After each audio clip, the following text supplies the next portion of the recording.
Bab 1, Pemuda yang Malang.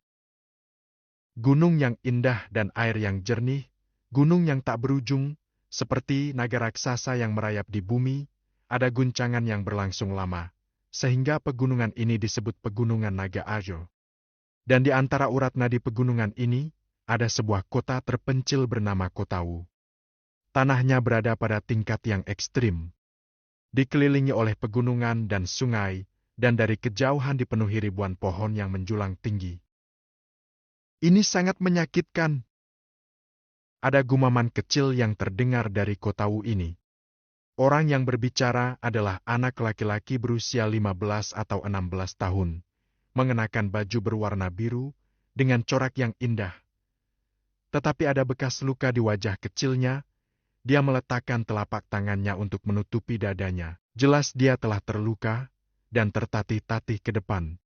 Sebelum datang ke sebuah ruangan sederhana, Meng Fen berdiri diam, memandangi rumah yang hangat dan penuh kasih ini, namun dia terlihat agak ragu-ragu, dan segera membersihkan pakaiannya karena takut orang rumah mengetahui apa yang telah terjadi itu. "Sial Le tahu, kau tunggu aku. Aku, Meng Fen, pasti akan menghajarmu sampai orang tuamu tidak akan mengenalimu nantinya di masa depan." Bergumam pahit, wajah kecil Meng Fen tidak bisa membantu, tetapi merasa sedikit suram ketika dia memikirkan apa yang baru saja terjadi. Dalam perjalanan pulang dari latihan, Meng Fen bertemu dengan musuh lamanya. Lei tahu, hanya dalam beberapa hari, kekuatan lawan telah meningkat ke alam pemurnian tubuh tingkat kelima, dan para pemuda lainnya pun berada di belakangnya. Pemuda itu bertengkar dengan Meng Fen, mengejek Meng Fen. Meng Fen hanyalah seorang anak berusia 15 tahun, dan dia sempat marah pada Lei Tau dan yang lainnya untuk sementara waktu. Kekuatan Meng Fen hanya berada di alam pemurnian tubuh tingkat kedua. Bagaimana dia bisa menjadi lawan dari Lei Tau, yang kekuatannya sudah mencapai alam pemurnian tubuh tingkat kelima? Sebuah telapak tangan menghantam dada Meng Fen, dan tiba-tiba ada memar di dada Meng Fen. Namun, meski dia ingin melawan, Meng Fen tahu bahwa jarak antara dia dan Lei Tau tidak kecil. Karena budidaya di antara kedua sisi adalah simbol kekuatan di benua ini, energi Qi. Energi Qi mengharuskan kultivator menyerap energi langit dan bumi yang akan diserap langsung ke dalam tubuh kultivator. Tingkat alam kultivasi sendiri dibagi menjadi 8 tingkatan. Setiap tingkatan kultivasi juga memiliki 10 tingkat lagi di dalamnya. 8 tingkatnya dibagi menjadi 3 tingkatan berikutnya dan perbedaan antara 5 tingkat terakhir. 3 tingkatan kultivasi ini adalah alam pemurnian tubuh, alam pemurnian Qi, dan alam pemurnian jiwa. Namun, meskipun ketiga alam ini hanyalah dasar untuk pengembangan energi Qi, orang biasa tidak boleh menerobos ke tingkat berikutnya dengan tergesa-gesa karena bisa membuat goyah fondasi mereka, apalagi menerobos ke alam pemurnian tubuh tingkat ketiga untuk menuju ke alam pemurnian tubuh tingkat kelima. Dan Meng Fan sendiri baru mencapai tahap alam pemurnian tubuh tingkat kedua pada usia 15 tahun. Sebagai tahap paling dasar, ia menggunakan energi langit dan bumi untuk memurnikan tubuhnya dan meridiannya. Setelah merapikan pakaiannya, Meng Fan berjalan dengan perlahan ke dalam ruangan yang sederhana dan rapi. Tidak ada barang berharga di dalam ruangan ini, tapi dikemas dengan rapi, dengan kehangatan rumah. Saat Meng Fen ingin memasuki kamarnya, suara samar datang dari belakangnya. "Berhenti! Apa yang kamu lakukan?" Orang yang berbicara adalah seorang wanita parubaya dengan rambut panjang yang diikat rapi. Ada sedikit kerutan di wajahnya yang lembut, tapi terlihat bahwa dia pasti cantik ketika dia masih muda. Dia adalah ibu Meng Fen, Xin Lan. Meng Fen berbalik lalu tersenyum canggung pada ibunya, lalu berkata pelan, "Ibu, saya baru saja kembali dari berlatih." Xin Lan memelototi Meng Fen dan berkata dengan tegas, "Kamu pergi berlatih tapi juga tidak mungkin membuat luka di tubuhmu, bukan?" Tiba-tiba wajah kecil Meng Fen berubah karena dirinya tidak bisa dengan mudah berbohong di depan ibunya itu, dan dia berdiri di sana dengan jujur. Meskipun ibu Meng Fen, Xin Lan, tidak memahami kultivasi dan tubuhnya juga lemah, namun menurut Xin Lan, Anaknya itu tidak bisa membohonginya karena ikatan seorang ibu dan anak yang begitu kuat. Xinlan menarik Meng Fen di depannya, membuka kancing baju birunya. Wajah cantik Xinlan tiba-tiba berubah. Dia mengatupkan giginya dan segera mengeluarkan ramuan penyembuh yang dia simpan dan mengoleskannya ke tubuh Meng Fen sambil menegur. Bukankah aku sudah memberitahumu berkali-kali agar kamu tidak bertengkar dengan orang lain? Kenapa kamu tidak mendengarkanku? Mendengar ini, Meng Fen cemberut dan membela. Saya tidak menyerang mereka dulu. Lei Tao dan yang lainnya terlalu penuh kebencian. Tidak hanya menghina saya, tetapi juga mengatakan bahwa saya seorang anak tanpa ayah. Suara itu jatuh, dan tubuh Xinlan tiba-tiba menegang, dan jejak kegelapan muncul di wajahnya, dan telapak tangannya dengan lembut mengolesi luka di tubuh Meng Fen, mengertakkan giginya dan berkata, "Tidak peduli apa yang orang lain katakan, selama kamu bisa mengembangkan energi Qi dengan baik, kamu akan mengetahuinya." Melihat raut muka ibunya yang kurang bagus, Meng Fen tiba-tiba tahu bahwa dia telah mengatakan hal yang salah.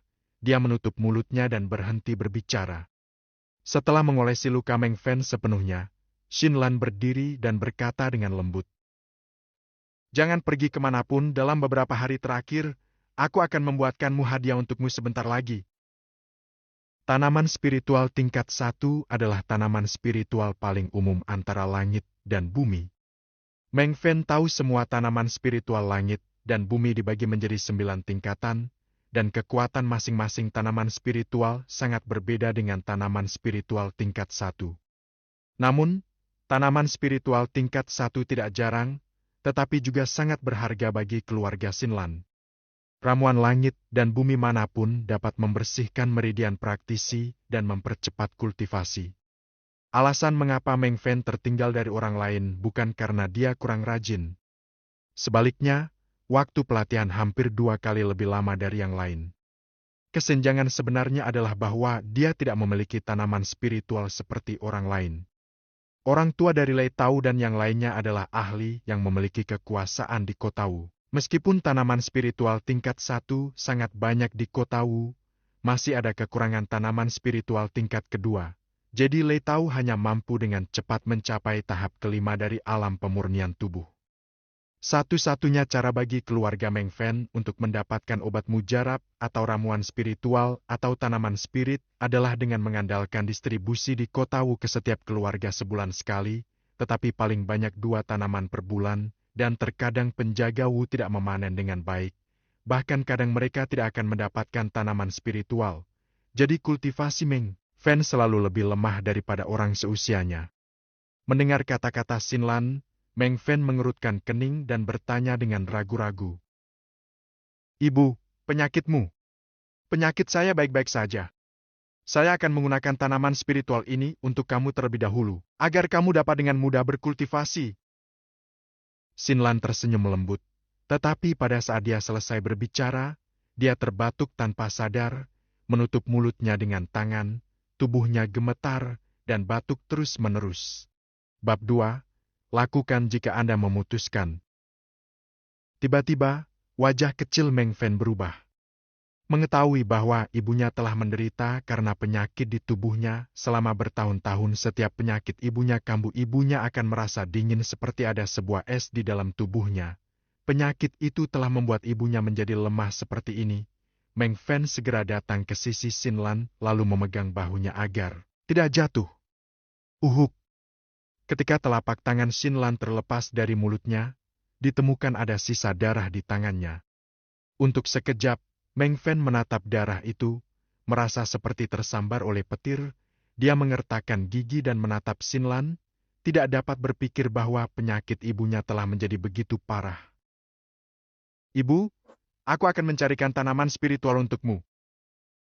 Meng Fen membantu Xinlan untuk duduk, tetapi dengan cepat mencari sesuatu di area dapurnya. Tanaman spiritual satu-satunya yang dapat meredakan penyakit dingin ibunya adalah tanaman hati anggrek, adalah ramuan yang dibuat dengan elixir, yang tidak hanya dapat membersihkan meridian pada pembudidaya, tetapi juga dapat menekan hawa dingin. Namun, setelah beberapa saat, Meng Fen hanya menemukan tanaman terakhir dari rumahnya, menatap Xinlan dengan takjub. Tanpa diduga, hanya ada tanaman terakhir yang tersisa, tapi ibunya bersedia membuatkan sup untuknya. Dia menderita kedinginan dan mau tidak mau membuat rongga mata Meng Fen sedikit merah dan diam. Melihat penampilan Meng Fen, Xinlan tersenyum, menyentuh kepala Meng Fen, dan berkata dengan lembut, "Jangan khawatir, ibu baik-baik saja. Ini bisa digunakan untuk membuat sup.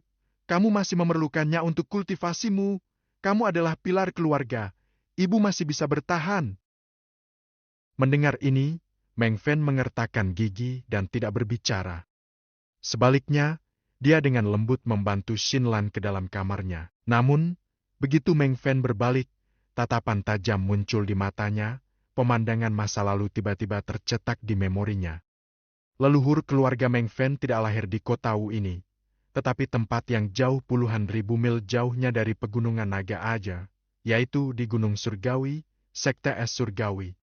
Ada sekte super besar di sana, dan dikabarkan bahwa orang kuat di sana cukup untuk menghancurkan alam semesta, menggerakkan langit, mengguncang dunia dengan telapak tangan, dan membelah gunung dengan pedangnya. Dan ayah Meng Fen pernah menjadi murid sekte dalam sekte surgawi saat itu. Meng Fen baru berusia 5 tahun dan menjalani kehidupan yang sangat baik di sekte Es Surgawi. Ayah Meng Fen, Meng Chang, adalah anggota terkuat pertama dari klan Meng, sebuah keluarga yang dilindungi oleh sekte surgawi. Dia menggunakan kekuatannya sendiri untuk membuat seluruh klan Meng masuk ke sekte dalam dari sekte Es Surgawi. Dengan kekuatan Meng Chang, seluruh klan Meng itu juga telah melampaui dirinya dan telah menjadi orang penting dari sekte Es Surgawi itu. Namun hingga suatu hari, terjadi sesuatu yang mengubah hidup Meng Fen. Ketika Meng Chang melakukan misi sekte, dia melakukan kesalahan besar karena adanya perbedaan pemikiran. Tidak hanya misi tersebut gagal, tetapi semua orang yang terlibat dalam misi tersebut meninggal, termasuk pemimpin Meng Chang. Gagalnya misi itu sangat besar, bahkan ketua sekte Es Surgawi sangat marah. Tetapi tidak ada cara lain untuk menangani Meng Chang yang telah mati. Mereka hanya bisa melampiaskan amarah mereka pada Xinlan dan Meng Fen, yang baru berusia 5 tahun. Mereka diusir keluar dari sekte Es Surgawi. Xinlan, yang sendirian, membawa Meng Fen kembali ke klan Meng milik kerabat Meng Chang. Tetapi yang mengejutkan, semua orang dari klan Meng yang selalu rendah hati kepada keluarga Meng Chang telah mengubah wajah mereka demi menjilat ketua sekte Es Surgawi. Pada saat yang sama, semua barang dan sumber daya milik Meng Chang secara paksa diambil kembali oleh klan Meng, dan tidak satu pun dari mereka diserahkan kepada Meng Fen. Xinlan yang putus asa, demi praktik Meng Fen di masa depan, berlutut di depan keluarga Meng dan memohon dengan getir, tetapi apa yang dia dapatkan adalah serangan telapak tangan langsung dari patriark klan Meng, kakak laki-laki Meng Chang, Meng Tiansheng, dan langsung mengusirnya. Setelah meninggalkan klan Meng, namun patriark Meng dengan sangat kejam mengumumkan bahwa mereka tidak boleh tinggal di ibu kota yang berada di kekuasaan klan Meng berada kalau tidak mereka akan langsung dipenggal. Oleh karena itu, Xinlan, yang tidak memiliki kekuatan, harus membawa Meng Fen untuk bersembunyi dan pergi ke kota Wu yang jaraknya puluhan ribu mil untuk hidup dalam pengasingan. Meng Tian, yang telah mengolah metode atribut es selama bertahun-tahun, menyerang orang biasa dengan telapak tangannya. Meskipun dia tidak membunuh Xinlan, itu sudah cukup untuk membuat Xinlan memiliki penyakit tersembunyi yang penuh dengan aura dingin selama bertahun-tahun. Dan rasa sakit di malam hari sudah cukup. Itu membuat Xinlan tidak bisa tidur berulang-ulang, dan bahkan mencoba bunuh diri beberapa kali, tapi demi Meng Fen kecil, dia dengan paksa menahannya. Sekte Es Surgawi, Klan Meng. Setiap kali Meng Fen memikirkan dua nama ini, wajah kecil Meng Fen tidak bisa menahan amarahnya, dan niat membunuh melintas matanya yang masih sangat murni itu. Malam perlahan menyelimuti kota Wu. Bulan sabit berdiri di langit, dan Meng Fen terbaring diam di tempat tidurnya, tetapi tidak bisa tidur.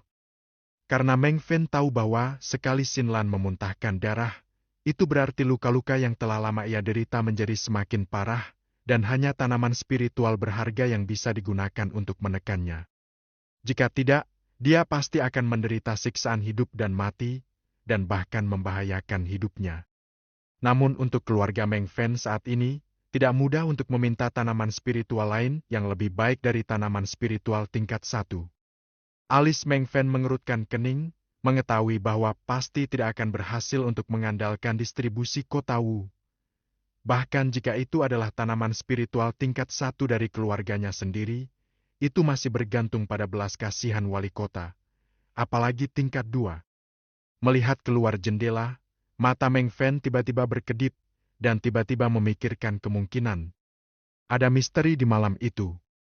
Tubuh Meng Fen tanpa sadar duduk dan menghela napas berat, tetapi sepertinya dia telah membuat beberapa tekad yang kuat. Ayahku pernah berkata bahwa jika seorang pria memutuskan untuk melakukannya, mereka tidak boleh menyerah dari keputusannya itu, walaupun nantinya membuat kesalahan. Meng Fan telah bertekad di dalam hatinya. Dia tidak bisa selalu diam saat melihat penyakit ibunya yang akan selalu kambuh tersebut.